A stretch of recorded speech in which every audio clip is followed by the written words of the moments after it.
ಕಲಬುರಗಿಯಲ್ಲಿ ಅಖಂಡ ಕರ್ನಾಟಕ ಲಿಂಗಾಯತ ಸಂಘಟನೆ ವೇದಿಕೆ ಮುಖಾಂತರ ಬೀದರ್ ಜಿಲ್ಲೆಯ ಬಾಲ್ಕಿಯ ತಾಲೂಕಿನಲ್ಲಿ ಏನು ಬಸವಣ್ಣನ ಮೂರ್ತಿಯ ಒಂದು ಕೈಯನ್ನು ಕಟ್ ಮಾಡಿದ್ದಕ್ಕೆ ಸುಮಾರು ಆಗಿನೇ ಒಂದು ವಾರಗಳಾಯಿತು. ಆದರೂ ಕೂಡ ಅಲ್ಲಿ ಇದ್ದಂಥ ಪೊಲೀಸ್ ಅಧಿಕಾರಿಗಳು ಯಾವುದೇ ರೀತಿಯ ಕ್ರಮ ಕೈಗೊಳ್ಳದೇನೆ ಕುಂತಿರೋದನ್ನು ಖಂಡಿಸಿ ಕಲಬುರಗಿಯಲ್ಲಿ ಈ ಸಂಘಟನೆ ಅಡಿಯಲ್ಲಿ ಇವತ್ತು ಒಂದು ಪ್ರತಿಭಟನೆ ಮಾಡಿದ್ದಾರೆ. ನಿಜವಾಗ್ಲೂ ನಮಗೆ ತುಂಬ ಖುಷಿಯಾಗುತ್ತೆ.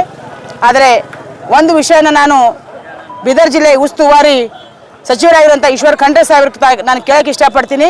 ದಯಮಾಡಿ ತಾವು ಕೂಡ ಅಖಿಲ ಭಾರತ ವೀರಶೈವ ಮಹಾಸಭಾದ ರಾಷ್ಟ್ರೀಯ ಅಧ್ಯಕ್ಷರು ತಮ್ಮ ಗಮನಕ್ಕೆ ಬಂದರೂ ಕೂಡ ತಮ್ಮ ಹತ್ರ ಎಷ್ಟು ಸಿರಿ ಸಂಪತ್ತದ ಅಂತಂದ್ರೆ ತಾವೇ ಮನಸ್ಸು ಮಾಡಿದ್ರೆ ಅಲ್ಲೊಂದು ಮೂರ್ತಿ ತಂದು ಕೂಡಿಸುವಂಥ ಕೆಪಾಸಿಟಿ ಕೂಡ ತಮ್ಮ ಹತ್ರ ಅದ. ತಮಗಾಗಲಿಲ್ಲ ಅಂತಂದ್ರೆ ಹೇಳ್ರಿ, ನಾವೆಲ್ಲರೂ ಸೇರಿ ನಾವೇ ಒಂದೊಂದು ದುಡ್ಡು ಕಲೆಕ್ಟ್ ಮಾಡಿ ತಮ್ಮ ಕೈಲಿ ಕೊಡ್ತೀವಿ. ತಾವೇನು ಮಾಡಿರಿ ಅಂತ ನಮ್ಮ ಬಸವಣ್ಣನ ಮೂರ್ತಿಯನ್ನು ಹೊಸದಾಗಲ್ಲಿ ತಾವು ಮಾಡಿ ಕೊಡಬೇಕಾಗಿತ್ತು. ಆದರೆ ಅದಕ್ಕೆ ತಾವು ವಿಫಲರಾಗಿದ್ದೀರಿ. ಅದಕ್ಕೆ ತಾವು ನೇರವಾಗಿ ಹೊಣೆಯನ್ನು ಹೊತ್ತು ತಾವು ಮೊದಲು ರಾಜೀನಾಮೆಯನ್ನು ಕೊಡಬೇಕು ಅಂತ ಒಂದು ಆಗ್ರಹನ ಕೂಡ ನಾವು ಕಲಬುರಗಿ ಜಿಲ್ಲೆಯಿಂದ ತಮಗೆ ತಮ್ಮ ಮಾಧ್ಯಮದ ಮುಖಾಂತರ ಮಾಡ್ತಾ ಇದ್ದೀವಿ.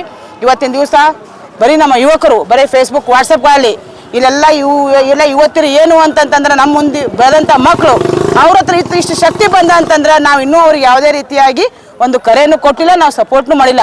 ಮುಂದಿನ ದಿನಮಾನಗಳೆಲ್ಲ ನಾವೇನಾದರೂ ಯುವಕರಿಂದ ನಾವು ಇದ್ದೀವಿ, ನಾವು ಸಮಾಜದ ಪ್ರಮುಖರು ನಾವು ಇದ್ದೇವೆ ಅಂತಂದರೆ ಕಲಬುರಗಿಯಲ್ಲಿ ಇತಿಹಾಸ ಸೃಷ್ಟಿಯಾಗುವಂಥ ಪ್ರತಿಭಟನೆ ಆಗುತ್ತೆ ಅನ್ನೋ ಒಂದು ಮಾತನ್ನು ಕೂಡ ಈ ಸಂದರ್ಭದಲ್ಲೇ ಹೇಳ್ತಾ ಒಂದು ವಾರದ ಗಡುವನ್ನು ನಾವು ಕೊಡ್ತಾ ಇದ್ದೀವಿ. ಆ ಒಂದು ವಾರಗಳಲ್ಲಿ ಏನಾದರೂ ಹೊಸ ಬಸವಣ್ಣ ಮೂರ್ತಿ ಆಗದೇ ಇದ್ದಂಥ ಸಂದರ್ಭದಲ್ಲಿ ಕಲಬುರಗಿಯನ್ನು ಬಂದ್ ಮಾಡೋ ಕರೆಯನ್ನು ನಾವು ಇದೇ ಸಂಘಟನೆಯ ಅಧ್ಯಕ್ಷತೆಯಲ್ಲಿ ನಾವು ಸ್ಟಾರ್ಟ್ ಮಾಡ್ತೇವೆ ಅನ್ನೋ ಒಂದು ವಿಷಯನ ಕೂಡ ಹೇಳ್ತಾ ಈಗ ಕಲಬುರಗಿಯ ಜೇವರ್ಗಿಯಲ್ಲಿ ಕೂಡ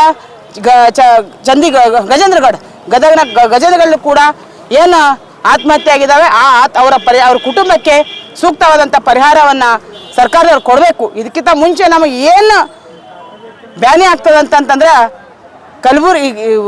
ಕರ್ನಾಟಕದ ರಾಜ್ಯ ಸರ್ಕಾರದಲ್ಲಿ ಹೈಯೆಸ್ಟ್ ವೀರಶೈವ ಸಮಾಜದ ಬಸವಣ್ಣನ ಅನುಯಾಯಿಗಳಂತ ಬರೀ ಬಾಯಿಂದ ಹೇಳ್ತಾರೆ ವಿನಃ ಈ ಥರ ಆದ್ರೂ ಒಬ್ಬರು ಒಂದು ಪ್ರತಿಭಟನೆಗೆ ಬರಲ್ಲ ಮತ್ತು ಒಂದು ಪ್ರತಿಕ್ರಿಯೆಯನ್ನು ಕೊಡಲ್ಲ ಅಂತಂದರೆ ನಿಜವಾಗ್ಲೂ ನಮಗೆ ಶೇಮ್ ಆಗುತ್ತೆ. ಇನ್ನು ಮುಂದೆ ನಾವೆಲ್ಲ ರಾಜಕಾರಣಿಗಳನ್ನು ಹೊರಗಿಟ್ಟೆ ನಮ್ಮ ಹೋರಾಟವನ್ನು ನಮ್ಮ ಸಮಾಜದ ಮುಖಂಡರ ಹಾಗೂ ಇಂಥ ಯುವಕರ ನೇತೃತ್ವವನ್ನು ನಾವು ಕಲಬುರಗಿಯಲ್ಲಿ ಸ್ಟಾರ್ಟ್ ಮಾಡಿ ಒಂದು ಹೊಸ ನಾಂದೇನ ಹಾಡ್ತೇವೆ ಅಂತ ನಾನು ಈ ಮಾಧ್ಯಮದ ಮುಖಾಂತರ ಹೇಳಕ್ಕೆ ಇಷ್ಟಪಡ್ತಾ ಇದ್ದೀನಿ. ಕಲಬುರಗಿ ಜಿಲ್ಲೆಯಲ್ಲಿ ಬೃಹತ್ ಪ್ರತಿಭಟನೆ ಹಮ್ಮಿಕೊಂಡಿತ್ತು.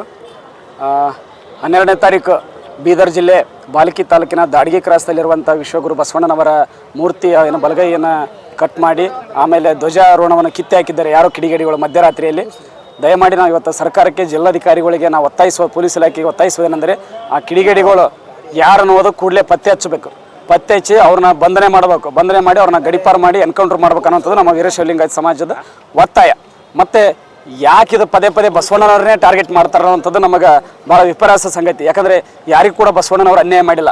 12ನೇ ಶತಮಾನದಾಗ ಎಲ್ಲರಿಗೂ ಕೂಡ ಸಮಾನತೆ ಕೊಟ್ಟಂಥವ್ರು, ಎಲ್ಲರೂ ಸಮನಾಗಿರ್ಬೇಕಂತೇಳಿ ಸರ್ವ ಜಾತಿಗೂ ಕೂಡ ನಮ್ಮವರು ಅಂತರ್ಜಾತಿಯೂ ಆಗಬೇಕು ಅನೇಕ ಯೋಜನೆಗಳು ಕೊಟ್ಟಂಥವ್ರು, ಅನೇಕ ವಚನಗಳ ಕಡೆಯಿಂದ ಕಾಯಕ ಕೈಲಾಸ ನಾವು ಎಲ್ಲನೂ ಕೂಡ ಕಲಿಸಿಕೊಟ್ಟಂಥ ಬಸವಣ್ಣವ್ರ ಮೂರ್ತಿಗೆ ಯಾಕೆ ಇವತ್ತು ಟಾರ್ಗೆಟ್ ಮಾಡ್ತಾಯಿದ್ದಾರೆ. ಇವತ್ತು ವಿಶ್ವದಲ್ಲಿ ಕೂಡ ದೊಡ್ಡ ನಾಯಕ, ವಿಶ್ವ ನಾಯಕ ಅನಿಸ್ಕೊಂಡಿದ್ದಾರೆ. ಸಾಂಸ್ಕೃತಿಕ ನಾಯಕ ಒಂದು ಪ್ರಸಿದ್ಧಿ ಕೂಡ ಸಿಕ್ಕಿದೆ.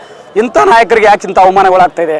ಇದರಿಂದ ಏನೋ ಒಂದು ಕೈವಾಡಿದೆ, ಏನೋ ಒಂದು ಸಂಚಿದೆ ಅನ್ನೋದು ನಮ್ಮ ಸಂಘಟನೆ ಒತ್ತಾಯ ಇದೆ.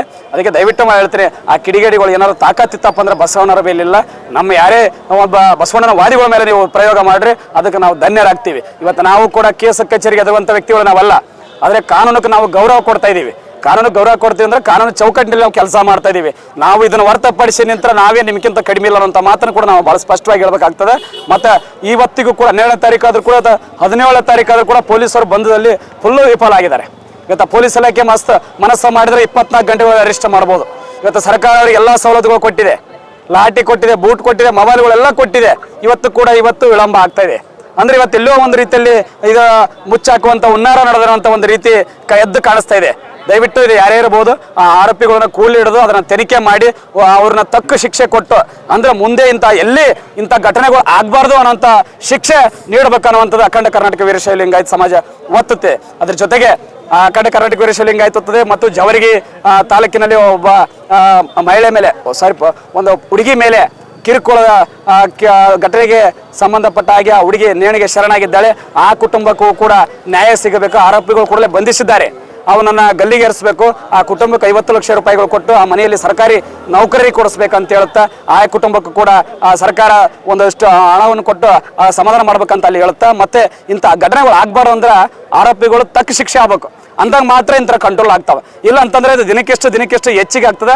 ತಮ್ಮ ಮಾಧ್ಯಮದ ಮುಖಾಂತರ ಕರ್ನಾಟಕ ಸರ್ಕಾರಕ್ಕೆ ನಾನು ಒತ್ತಾಯ ಮಾಡುತ್ತೇನೆ, ಇವತ್ತು ಆರೋಪಿಗಳು ಯಾರೇ ಇರಲಿ ಅಂಥವ್ರ ಪ್ರೊಟೆಕ್ಷನ್ ನಾವು ನಿಲ್ಬಾರ್ದು, ನಿಂದ್ರಕ್ಕೆ ಹೋಗ್ಬಾರ್ದು ಅನ್ನೋಂಥ ಮಾತನ್ನು ನಾನು ಹೇಳಲಿಕ್ಕೆ ಇಚ್ಛಪಡ್ತೇನೆ. ಅವು ಯಾರೇ ಇರಲಿ ಅಂಥವ್ರನ್ನ ಬೀದಿಯಲ್ಲಿ ಗುಂಡಿಟ್ಟು ಕೊಲ್ಲುವಂಥ ಕೆಲಸ ಈ ಸರ್ಕಾರ ಮಾಡ್ತಾವಂಥ ಒಂದು ಭರವಸೆ ನಮಗಿದೆ.